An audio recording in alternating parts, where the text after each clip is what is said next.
What's going on, you guys? I'm sorry that this is not a video. My camera is not really set up yet. Plus, I'm not really in a position to set anything up and actually record an actual video right now. So I'm just going to record an audio clip. But I do want to share my thoughts on the whole Glasses Malone, Tupac Must Die video. I mean, there's a huge controversy on it, and as a lot of you might know, some of you don't. Mainstream wise, Tupac was always my favorite mainstream artist, has been since I was 10 years old. A lot of his songs growing up really helped me through very difficult situations in my life. And a lot of his music helped me grow into the person that I am today. I'm not going to say that he's fully responsible for who I am today. I mean, obviously that's God and Jesus and, just me learning how to grow on my own. But I'm not going to lie and say that Tupac's music didn't impact me, because it did. But growing up, I did pay attention to pretty much all the documentaries about Tupac, all the conspiracy theories, whether he's dead or alive, living in Haiti, or, I pretty much, anything that had to do with Tupac, I either read or seen it, watched it. Tupac Resurrection, did that, saw that. I heard a lot of his unreleased music, listened to all of his released music, even all his 7 post albums, So I pretty much know quite a bit about his legacy, considering the fact that I grew up, kind of just studying it and studying his life and what he stood for and all the moments that led up to his death, or supposed death, I should say. I honestly believe he's dead. I don't believe that he's alive. And I have my own reasons for that, and I'll get into that a little bit later. But I just wanted to let you guys know, as far as like all the documentaries and the movie All Eyes on Me and all of his albums, I've studied all of it throughout my life. So I pretty much know quite a bit about his legacy. And plus I did mix up a couple of songs with him on my New Life album, so I do have a strong respect for him as an artist. Always have, always will. Now, with that being said, I kind of want to get into the Tupac Must Die controversy, because a lot of you are not going to like what I'm going to have to say, because it's the truth. And sometimes the truth hurts, especially for people that we care for or are huge fans of. So I am asking all of you to listen with an open mind here. Okay? And kind of put, your fandom, just tone it down a little bit, and just understand that Tupac, at the end of the day, was a human being.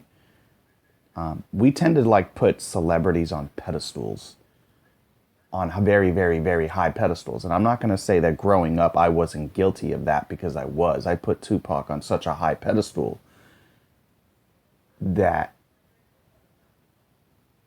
I put him on such a high pedestal listening to his music that I forgot that he was ultimately a human being, and that he did sin like the rest of us. And he was a flawed human being like the rest of us. Nobody is better than anybody else, regardless of fame, fortune, popularity, or whatever. Everybody is a human being. Everybody makes mistakes, period. And Tupac is no exception.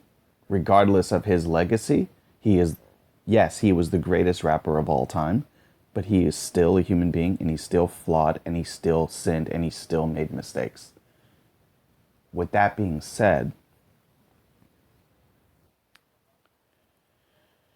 Tupac did make a lot of mistakes, especially when he went into death row. You know, before Death Row Quad Studios, Tupac as an artist was a very caring individual. He had a good heart. He went into the rap industry with a very good heart, very good intention. Pure heart, I would say, actually. He wanted to change the world. You know, he wanted to change not just how his community treated each other, but how everyone treated each other. Now, this is where the problem comes in. Not everyone in the rap industry shared that pure heart of his. So when the shooting at Quad Studio happened, he changed. He completely changed as an individual. And if you just watch, if you pay attention to his legacy, you will see that he did change after the shooting at Quad Studios in New York. Okay, and not just that, but he was also dealing with a lot of stress because he was being charged with a rape charge that was bogus. And I'll admit, yeah, that was bogus. But he was sentenced to jail and he almost lost his life at the same time. That will change an individual. You know, going to prison for a crime you didn't commit, and on top of that, almost losing your life in the process, that changes your whole mentality. So when Tupac got out, so when Suge bailed him out of jail, signed him with Death Row, you start to see a completely different artist. He is no longer making songs like Keep Your Head Up, Dear Mama, that type of stuff. He's making songs like Ambitious as a Rider,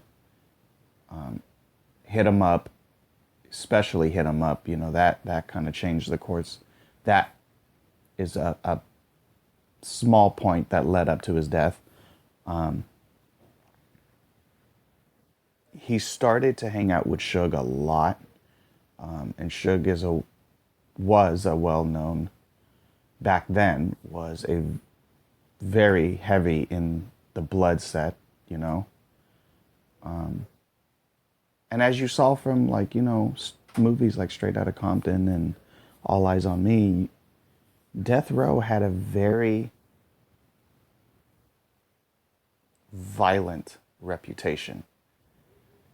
So when Tupac went in, he was hanging out with the wrong type of people, you know, and he was being influenced by the wrong type of people. So his whole persona and his whole artistry and his whole mentality shifted into the wrong direction. He went from wanting to uplift people and change the world to just wanting revenge on his enemies and pretty much F anybody who tries to step. So as much as I love Tupac as an artist, and I do, you know, he will always be my favorite mainstream rapper forever. And I will always respect his legacy. But the thing is Tupac did change as an individual when he signed with Death Row. He did. And you could just you could just see it from the time he started as an artist, from his first album, Tupacalypse Now, all the way down to his death. You can see that middle point, that point that he changed directions, was when he signed with Death Row. Now, during the whole East-West rivalry, what a lot of people don't know, or there's a certain fact that seems to be slipping through the cracks here, that nobody really wants to talk about. And that is Puffy kind of put out a hit in the sense that Puffy and Biggie wanted to film a music video, and they wanted to film a music video with a legitimate death row chain. So they were offering about, I think, $10,000 to anyone who can come up with a legitimate death row chain so they can rock in a music video and basically rub that in Tupac's face. So there was a death row chain hit that Puffy put out, to get his hands on a death row chain for about 10 grand, I think, during that whole time. So when Orlando Baby Lane Anderson, Keefe D, and the rest of his crew saw the death row member at the mall, which you saw in Glasses Malone's video, and if you watch the movie All Eyes on Me, it talks, there's a scene where that same guy goes into Suge's office and says, hey, somebody jumped me, they robbed my chain. So the thing is the streets knew about the $10,000 offer for the death row chain. Now, I don't know I can't say for sure if Orlando Anderson wanted to collect on that $10,000. But point is, when they saw that guy at the mall with the death row chain, and Puffy, released the $10,000 offer for anyone who could bring up a death row chain, of course they jumped him, took his chain, and ran. Not so much ran, but they jumped him, took his chain, and so I wanted to put out that fact because that seems to be slipping through the cracks, that that $10,000 offer for the death row chain that Puffy put out, nobody seems to be talking about that. So when Pac and Death Row jumped Orlando Anderson at the casino, a lot of people are pretty much saying that Pac shouldn't have put himself in a gang-banging situation. Well, here's the thing. From Pac's perspective, it wasn't a gang-banging perspective. That's the thing. From his perspective, Orlando Anderson was trying to collect on the $10,000 offer from Biggie and Puffy. So when Pac jumped Baby Lane in the casino, he wasn't doing it to try to support Suge and the rest of his blood members. No, he was doing it because from his perspective, Baby Lane was just trying to cash in on a death row chain to Biggie Smalls and Puffy. So Pac kind of looked at it as Baby Lane was kind of choosing the East Coast a little bit. That's why Pac put himself in that situation.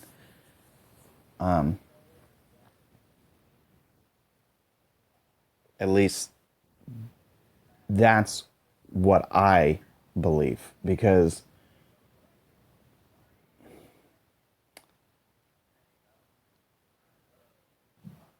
I don't believe Pac jumped Baby Lane due to him being, yes, he was close with Suge, yes, Death Row was mostly blood members, and yes, Pac was being influenced by the wrong type of people. I get that. But I honestly think that the reason Pac jumped Orlando Anderson wasn't because of the gang mentality. I think it was because, from his perspective, Baby Lane was trying to cash in on the $10,000 offer. And from his perspective, he felt like Baby Lane was kind of like choosing Biggie and Puffy over the West Coast. At least that's what I feel. or at least that's the viewpoint that I see. However, like I said, Pac was hanging out with the wrong type of people. And in a lot of ways, yes, he did put himself, regardless how he felt about the whole East Coast $10,000 chain offer, whatever he felt, whatever made him feel justified to jump Baby Lane at that casino, it doesn't change the fact that, yes, Pac changed as a person and he put himself in that situation. Now, from Orlando Anderson's perspective, he was a Southside Crip. And being jumped like that, he could not go back home. And word gets out that he gets jumped and does nothing about it. Because from a street mentality, if you go back to the hood or the set that you represent and they find out you got jumped and you did absolutely nothing about it, they're going to try you. They're going to look at you like you're a punk, that you're a wuss, that they can pretty much do the same thing to you and you're not going to do anything about it. It's a very prideful thing, you know. I'm not going to sit here and act like I know everything about gangbanging, because the truth is I've never gangbanged a day in my life, but I am from LA and I have, I have seen the street life a little bit. I was homeless in the street life a little bit, and I've hung out with some real bangers, man, some real Crips, real Bloods, and I have been able to see like how prideful and how, I want to say, dark people can be, or how hard-hearted people can be in the streets. And truth is, Orlando Anderson couldn't go back to Compton with word getting out that Pac and Death Row jumped him and he did nothing about it. So he, from a street mentality, he had to retaliate. And that is why Glasses' song is called Tupac Must Die, because from Orlando Anderson's perspective, as much as you guys may not want to hear Orlando Anderson's perspective because of your fandom for Tupac, this is why I said dial down your fandom a little bit and be a little more open-minded, because from a street perspective, Orlando Anderson couldn't go back to his city knowing that he did nothing to retaliate. So he had to retaliate in some shape or form. So when he pulled up alongside Pac, like when he pulled up alongside him, he had to gun him down. And it's unfortunate because, again, Pac is my favorite mainstream rapper, but at the same time, I also understand that Pac changed when he went to Death Row, and he became a completely different artist. I wouldn't say person. I don't know him personally, but as an artist, I saw him completely change. Or at least looking back at his legacy, I saw that his artistry changed. And usually, your artistry represents you as a person 9 times out of 10. So I would probably be reaching, but maybe not so much to say that maybe Pac did change as a person when he went to Death Row.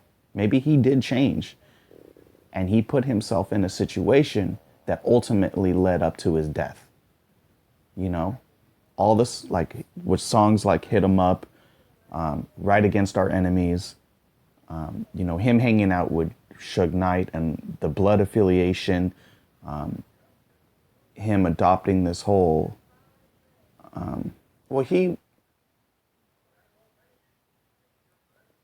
him kind of, I wouldn't say adopting, but he kind of let the whole East Coast, West Coast thing blow up to the way it did.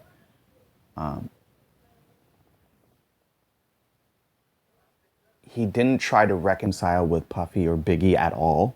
He was on a total, complete warpath, and I understand how he felt, but he could have reconciled with Biggie and Pac. He could have, if he really wanted to.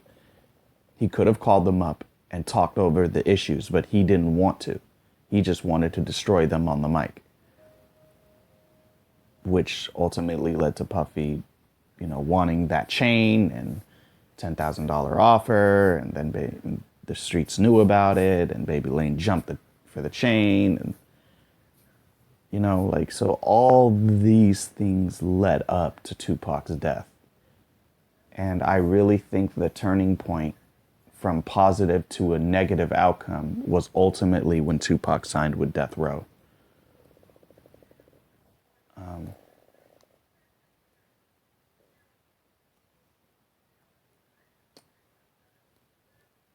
With all that being said, what does Eternal really feel, or what does Ryan really feel about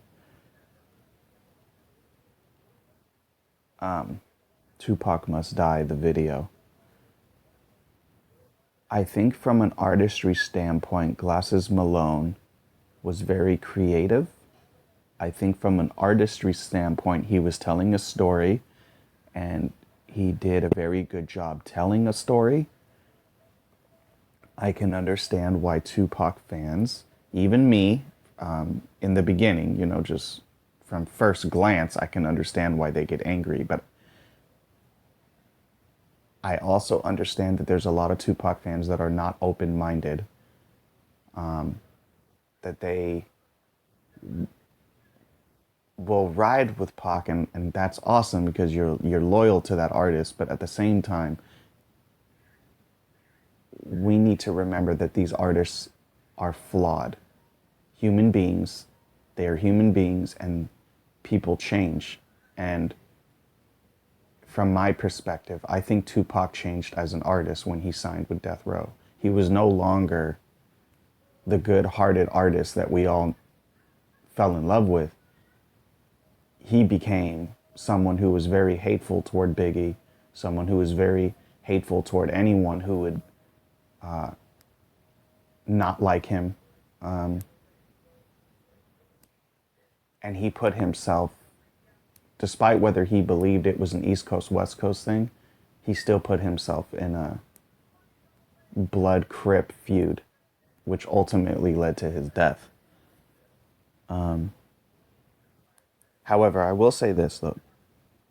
Tupac's legacy will always be cemented. He will always be the greatest rapper who ever lived. I honestly believe that. I honestly believe in a lot of ways he's better than Eminem. And Eminem is very lyrical. He could pretty much destroy anybody who steps to him. But even Eminem himself idolizes Tupac. So I honestly believe that Tupac was the greatest rapper who ever lived. But unfortunately, Tupac was also flawed, a human being, and he made a lot of poor choices when he went into Death Row. And like the movie All Eyes on Me said, they gave him the tools that he needed to destroy himself. And that's ultimately what happened. He let the money, he let the fame, he let the violence, he let the desire for revenge and desire for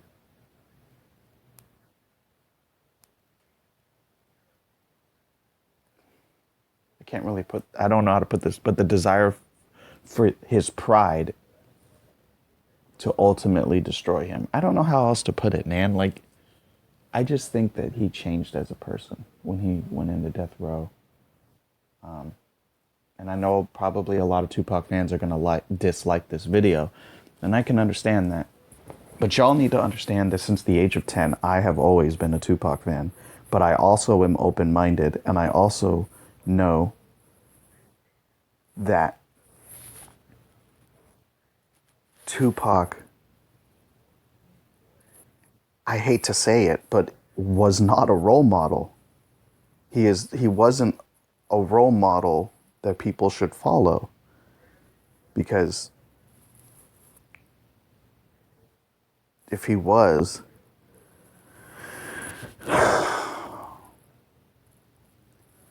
his death wouldn't have occurred. Like he wouldn't. I mean, look at he influences. He has a big influence, but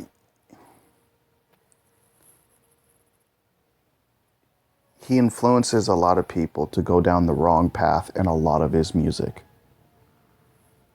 Okay, he influences people to go. I'm not saying all of his music. There are songs that lead people down good paths, like Ghetto Gospel, Keep Your Head Up, Dear Mama. Those type of songs I'm not talking about. Thug's Mansion, I'm not talking about that. Okay, or Black Cotton. Those type of songs are good, positive, uplifting songs. I get that, but he also has other songs that people idolize and love and leads people down a very dark path, and in a lot of ways has influenced a lot of people to go down the street life. So I would just encourage that all of you Tupac fans listening, try to be a little bit more open-minded, and really study how much Tupac changed the minute he went into death row.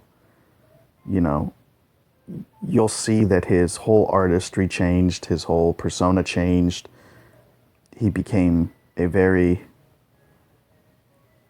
violent and hateful person, you know. I'm not going to say that he didn't have a good heart. I know he did. Deep down, I know he did. But the thing is the Bible says you judge a tree by its fruit. And the fruit that he produced while he was in death row was not good fruit. He produced very bad fruit while he was in death row. So I can only judge based off of the choices and actions someone makes, And he was a good person before he went, good artist, good person, good heart before he went into death row. But as soon as he went into death row, I don't know what happened, but maybe Suge and everybody around him was putting things in his brain to make him shift directions, but he really did shift directions, and he went down the wrong direction, and eventually he ended up getting gunned down at Flamingo and Colville. And it's sad because he could have impacted the world so much more. And he did. He impacted the world so much, including me. He impacted my life a lot, but I just felt like there's a lot of things he could have done differently that could have allowed him to live longer, and allowed him to go in a completely different direction artist-wise. But anyway, those are my thoughts, man, and I just wanted to talk about it. I know it's been like 30 minutes. I just wanted to just unload all my thoughts on that. Guess you can say this is like a Tupac fandom therapy session for me, I guess. But anyway, I hope you guys didn't dislike this so much. And yeah, man, those are my thoughts. Hope you guys have a blessed day, and likes or dislikes, those are my thoughts, man. Peace.